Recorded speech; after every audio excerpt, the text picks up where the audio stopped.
Investasi saham, akuntansi, dan pelaporan investor. Jadi investasi saham yang kita pelajari dari sudut pandang investor, ya, bukan dari sudut pandang investi. Apa saja yang mau dipelajari? Yang pertama, apa sih tujuan investor berinvestasi, ya? Kemudian bagaimana pengelompokan investasi dan bagaimana akuntansi untuk investor. Oke, ada beberapa tujuan kenapa investor berinvestasi.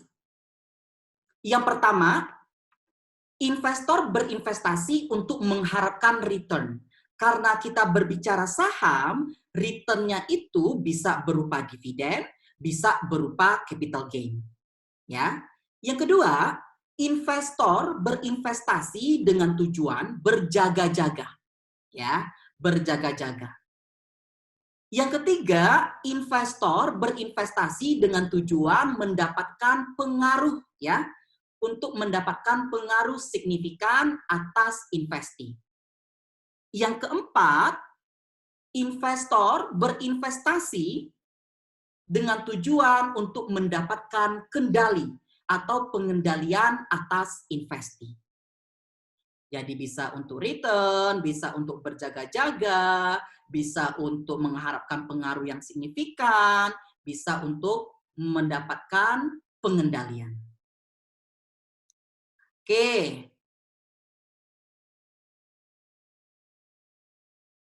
Kita bisa mengkategorikannya menjadi 3 ya pengaruhnya itu. Ada kepemilikan kurang dari 20%, ada kepemilikan 20-50%, ada kepemilikan di atas 50%. Kalau kepemilikan kurang dari 20%, berarti investor tersebut bisa dikatakan berinvestasi secara pasif dan tidak memiliki pengaruh yang signifikan. Kepemilikan kurang dari 20% ini bisa kita kategorikan dia sebagai trading, bisa kita kategorikan dia sebagai non-trading atau available for sale. Kalau kita kategorikan investasi sebagai trading, berarti investor tersebut berinvestasi dengan tujuan mengharapkan return. Kalau investasi tersebut kita klasifikasikan dia sebagai non-trading atau available for sale, berarti investor tersebut berinvestasi dengan tujuan untuk berjaga-jaga. Nah, baik trading maupun non-trading, investasi ini masuk ke investasi jangka pendek, ya. Nanti masuk ke current asset, aset lancar. Kalau trading, nanti akunnya kita menggunakan investment in trading. Sedangkan non-trading atau available for sale, kita menggunakan akunnya investment in non-trading. Bagaimana kalau ownership investor itu 20-50%? Kalau kepemilikan investor 20-50%, ya, berarti ini bisa dikatakan investor berinvestasi dalam jumlah yang banyak. Ya, dalam artian investor berinvestasi secara aktif. Nah, kepemilikan 20-50% artinya investor memiliki pengaruh yang signifikan. Ya, tadi kalau dia kurang dari 20% nggak ada pengaruh signifikan. Tapi kalau 20-50% ada pengaruh signifikan. Nah, akunnya nanti kita menggunakan investment in investi. Oke, ownership yang berikutnya, kepemilikan lebih dari 50%. Kepemilikan lebih dari 50% sama kita kategorikan sebagai investasi jangka panjang. Namun, ya, di sini investor dapat mengendalikan investi. Dan kepemilikan di atas 50% akan menimbulkan hubungan induk dan anak. Ya, akan menimbulkan hubungan induk dan anak, di mana nantinya induk akan membuat laporan keuangan konsolidasian. Kita simpulkan, kalau kepemilikan kurang dari 20%, kita klasifikasikan sebagai trading atau non-trading. Trading aktif diperjualbelikan. Investment for return. Kalau dia non-trading, ya untuk berjaga-jaga. Trading dan non-trading bagian dari aset lancar atau investasi jangka pendek. Kalau 20-50% berarti ada pengaruh signifikan. Apa arti pengaruh signifikan? Artinya si investor bisa masuk ke organ perusahaan investi. Contohnya, si investor bisa saja menjadi BOD dan BOC. Apa itu BOD? Board of Director atau Dewan Direksi. Atau BOC, Board of Commissioner, Dewan Komisaris. Atau yang dikatakan pengaruh signifikan, si investor bisa mempengaruhi keputusan atau kebijakan operasi atau keuangan si investi. Jadi dia punya pengaruh, ya, bisa mempengaruhi keputusan operasi maupun keuangan si investi. Inilah kepemilikan 20-50%. Kalau lebih dari 50%, berarti si investor bisa mengendalikan si investi. Oke, berikutnya.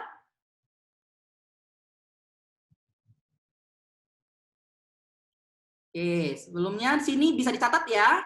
Kalau dia lebih dari 50%, bisa kita catat investment in pada apa? Investment in investi atau investment in trading atau non trading ya. Nanti kita akan bahas lebih jelasnya. Oke. Kalau dia trading maupun non trading kurang dari 20%, kita akan menggunakan cost method. Kalau 20-50% kepemilikannya, kita akan menggunakan equity method. Kalau lebih dari 50%, kita bisa menggunakan cost method atau equity method. Kepemilikan kurang dari 20% diklasifikasikan sebagai trading atau trading dan available for sale. Kita menggunakan cost method, ini tunduk pada PSAK 71 mengenai instrumen keuangan. Ya, yang dulunya PSAK 55 ya, instrumen keuangan. Kalau kepemilikan 20-50% ada pengaruh signifikan menggunakan equity method, berarti kita tunduk pada standar atau PSAK 15. Investasi saham pada entitas, asosiasi, dan ventura bersama. Kepemilikan lebih dari 50% bisa menggunakan equity method atau cost method. Berarti tunduk pada PSAK 22 kombinasi bisnis, PSAK 65 laporan keuangan konsolidasi, dan PSAK 4 ya laporan keuangan tersendiri. Ya. Oke, ini yang pengaruh signifikan tadi ya, bisa masuk ke organ perusahaan investi, bisa menjadi dewan direksi, dewan komisaris, ya bisa mempengaruhi atau partisipasi dalam proses pembuatan kebijakan. Kemudian ada transaksi material antar investor dengan investi, pertukaran personal manajerial, contohnya supervisor A menjadi supervisor di B, ya penyediaan informasi teknis pokok. Nah, ini salah satu ya, nggak harus semuanya yang dikatakan pengaruh signifikan. Kita masuk dulu yang pertama, ya, yaitu investasi kurang dari 20%. Nah, bagaimana perlakuan akuntansinya? Di awal, investasi kita catat pada harga perolehan. Ya, di mana investasi kurang dari 20% ini tadi dikelompokkan sebagai trading atau available for sale. Nah, tunduk pada PSAK 71 ya, instrumen keuangan, PSAK 50 tentang penyajian. Di akhir periode ya atau di tanggal neraca disesuaikan ke nilai wajar. Di awal dia dicatat sebagai harga perolehan, di tanggal neraca disesuaikan ke nilai wajar. Ya, tidak ada pengaruh signifikan, kita menggunakan cost method. Nah, ini tadi investor mencatat investasi sahamnya pada nilai wajar, pengelompokan investasi, trading, dan available. Kalau trading, berarti saham yang dimiliki investor diperjualbelikan untuk mendapatkan capital gain. Kalau available for sale, saham yang dimiliki investor akan dijual jika pihak investor menghendakinya. Pada tanggal neraca, akun investasi akan disesuaikan ke nilai wajar pada tanggal neraca. Penerimaan dividen tunai dari investasi akan dicatat sebagai penerimaan dividen, dividen income. Ya, nanti kita bisa bedakan dengan equity method. Contoh, A membeli 15% saham beredar milik PT Agora dengan harga 500 juta. A mengklasifikasikan saham PT Agora sebagai trading securities. Pada akhir tahun, nilai wajar saham menjadi 550 juta. Agora membayarkan dividen tunai 50 juta dan mengumumkan laba 80 juta. Nah, bagaimana penjurnalan kalau kita menggunakan trading securities? Ya, ada 3 jurnal. Yang pertama, jurnal perolehan. Yang kedua, penerimaan dividen. Dan yang ketiga, penyesuaian nilai wajar. Oke, yang pertama dulu ya. Investasi awal dicatat sebesar harga perolehan. Berapa harga perolehannya? 500 juta. Kita debit investment in trading, kita kredit kas 500 juta. Saat kita nerima dividen, ya, kita debit kas, kita kredit dividen income. Berapa? Sebesar kepemilikan kita. Si Agora dia berdividen berapa? 50 juta. 50 juta untuk all investor. Hak kita berapa? Hanya 15%. Berarti 15% kali 50 juta. Yaitu 7,5 juta. Oke. Kemudian di tanggal neraca kita sesuaikan harga saham kita. Awal kita beli 500 juta. Di tanggal neraca berapa? Ternyata nilainya naik 550. Berarti ada kenaikan nilai saham 50 juta. Dari sisi kita, investor, berarti kita mengalami keuntungan. Tetapi keuntungan tersebut masih bersifat unrealized karena belum dijual, ya. Maka artinya unrealized, belum terrealisasi. Kita jurnal debit fair value adjustment trading, kredit unrealized gain loss income 50 juta. Dari mana 50 juta? 550 dikurangi 500. Apa artinya income di sini? Unrealized gain loss income. Artinya keuntungan atau kerugian dari trading securities ya atas kenaikan saham ini akan kita masukkan ke SOCI. Statement of Comprehensive Income di bagian Other Income. Nanti masuk ke Net Income. Nanti ditutup ke RE. Ya, ini kalau trading. Oke, jadi setelah kita menjurnal bagaimana penyajian di laporan keuangan? Berarti investment in trading ini ya sebesar nilai wajarnya. Oke, investment in trading 500 ya. Ada fair value-nya 50. Nah, ini masuk ke neraca nanti ya. Sedangkan income ini masuk ke laporan laba rugi. Oke, nih. Ini statement of financial position ya, 550 ya. Ini sebesar tadi nilai wajarnya. Sedangkan yang 50 juta ini unrealized gain loss income ini masuk ke statement of comprehensive income, bagian other income. Ya, nanti other income masuk ke net income, nanti ditutup ke RE. Kemudian bagaimana kalau dia non trading? Dengan soal yang sama. ya. Di awal investasinya kita catat sebesar harga perolehan. Berarti investment in non-trading pada kas 500 juta. Atau investment in available for sale. Boleh. Ya. Ketika dividen, cash pada dividen income. Sebesar berapa? 15% kali 50 juta. 7,5 juta. Di tanggal neraca, penyesuaian nilai wajar. Nilai wajarnya 550. Waktu kita beli berapa? 500. Berarti ada kenaikan nilai saham. 50 juta. Berarti kita laba. Laba dikredit ya, unrealized gain loss. Nah, karena dia non-trading atau available for sale, ya, di sini unrealized gain loss-nya equity. Artinya apa? Nah, nanti masuk ke SOCI juga, Statement of Comprehensive Income, tapi bukan di other income.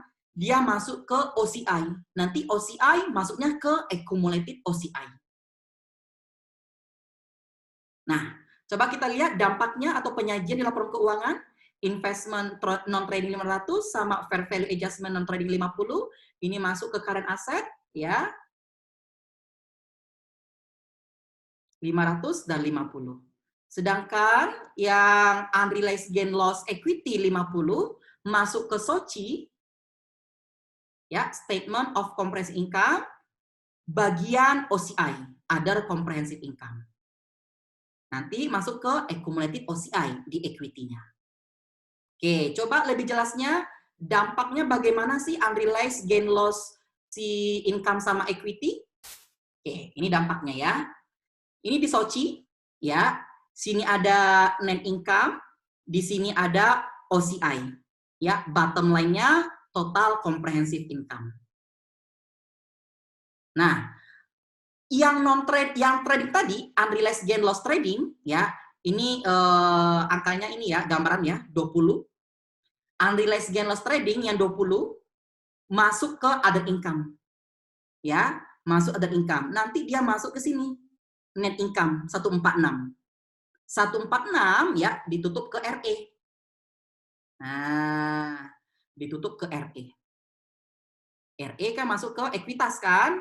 Oke. Sedangkan yang non trading masuk ke OCI. Unrealized gain loss non trading 15. Masuk ke OCI.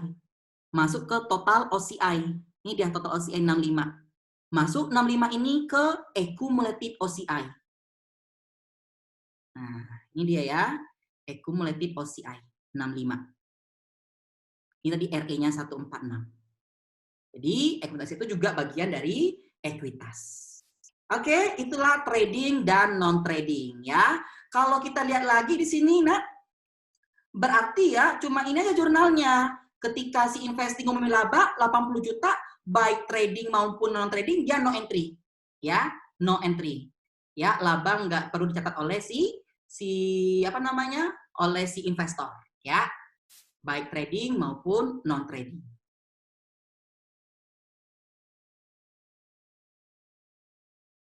Oke. Sekarang kita masuk ke pemilikan 20 sampai 50%, ya. 20 sampai 50%, ya. Berarti tadi menggunakan equity method. Nah, kita mengacu pada PSAK 15, ya. Investasi saham pada entitas asosiasi dan ventura bersama. Artinya apa sih entitas asosiasi? Nah, entitas asosiasi itu ya di mana investor memiliki pengaruh signifikan. Ya, intinya memiliki pengaruh signifikan si investor.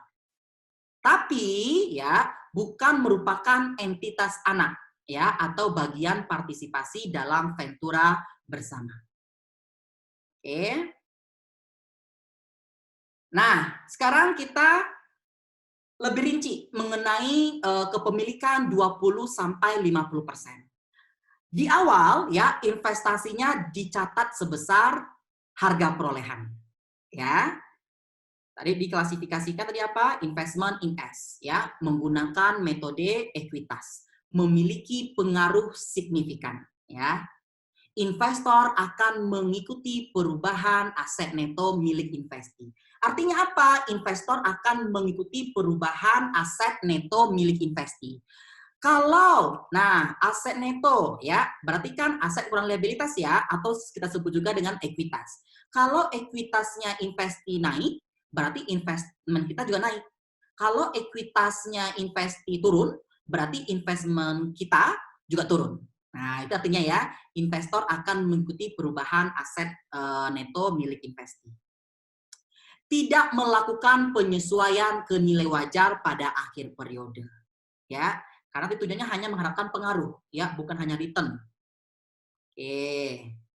Investor membeli saham investi yang cukup banyak, ya, lebih dari 20% dengan tujuan memperoleh pengaruh signifikan. Artinya aktif ya berinvestasi atas operasi dan aset investi. Sehingga investor mampu mengarahkan operasi investi untuk kepentingan investor. Nah, hal ini menjadi penjelas mengapa investor tidak concern terhadap perubahan harga saham investi dan investor tidak membuat jurnal penyesuaian atas perubahan harga saham investi sebagai perubahan nilai investasi. Ya, makanya dia nggak perlu membuat penyesuaian nilai wajar ya. Tujuan utamanya itu mendapatkan pengaruh yang signifikan. Oke. Nah, tadi ini udah. Nah, bagaimana ketika si investi ngumumin laba? Ya, berarti si investor kalau laba investi bertambah investmentnya. Kalau rugi si investi berarti berkurang investasinya. Kalau dividen bagaimana? Kalau dividen tadi kalau dia cost method ya, kas pada dividen income. Tetapi kalau equity method saat investi bayar dividen ya itu akan mengurangi investasi si investor ya, akan mengurangi investasi si investor. Kenapa? Ya. Karena kalau dividen ya asal muasalnya kan dari laba, ya kan? Kalau ada pendistribusian dividen berarti labanya berkurang. Laba berkurang berarti ekuitasnya juga berkurang. Kalau ekuitas berkurang, investmentnya juga berkurang. Nah, sesuai tadi dengan ini. Ya, investor akan mengikuti perubahan aset neto milik investi. Ya. Contoh, P membeli 30% saham beredar milik PTS dengan harga 800 juta. P menggunakan akuntansi metode ekuitas untuk investasi saham PTS. Pada akhir tahun, nilai wajar saham menjadi 850 juta. PTS membayarkan dividen tunai 50 juta dan mengumumkan laba 80 juta. Bagaimana penjurnalannya? Di awal dicatat sebesar harga perolehan. Investment in S pada kas 800 juta. Ya. Investornya si P. Kepemilikannya 30%. Oke. Ketika dividen bagaimana? Berarti cash pada investment. Bukan cash pada dividen income. Kalau cash pada dividen income itu cost method.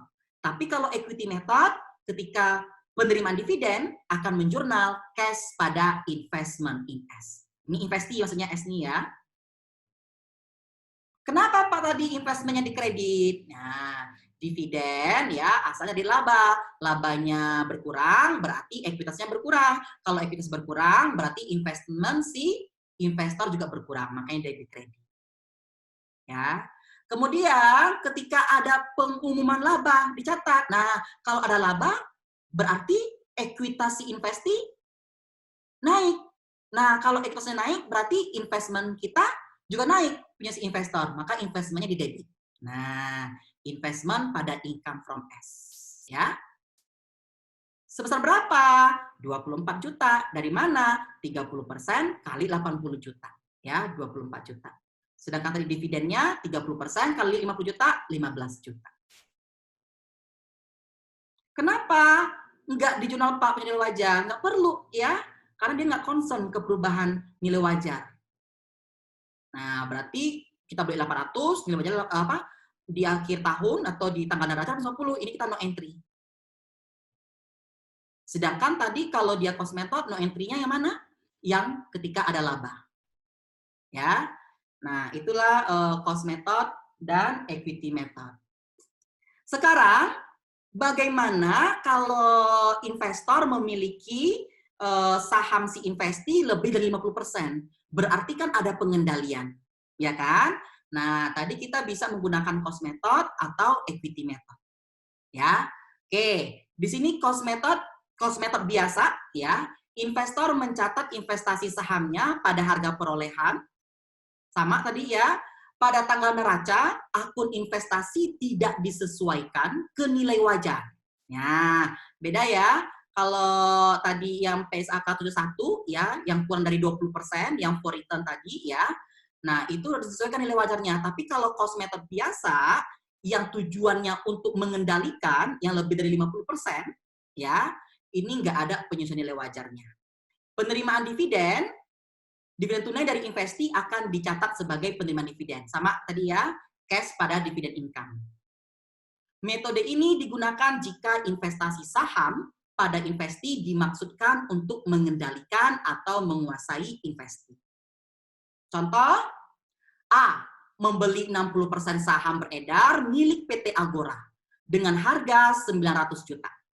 A. Bertujuan untuk mengendalikan PT Agora. Pada akhir tahun, nilai wajar saham menjadi 950 juta. PT Agora membayarkan dividen tunai 50 juta dan mengumumkan laba 80 juta. Nah, kita menggunakan cost method biasa, ya. Nah, ini lebih dari 50%. Juta pertama sebesar harga perolehannya investment in PT Agora pada kas ya 900 juta. Ketika ada dividen ya, cash pada dividen income 30 juta ya. Ketika nilai wajar no entry, ketika laba no entry. Hanya ini saja. Kalau kepemilikan 60 lebih dari 50% ya menggunakan cost method biasa.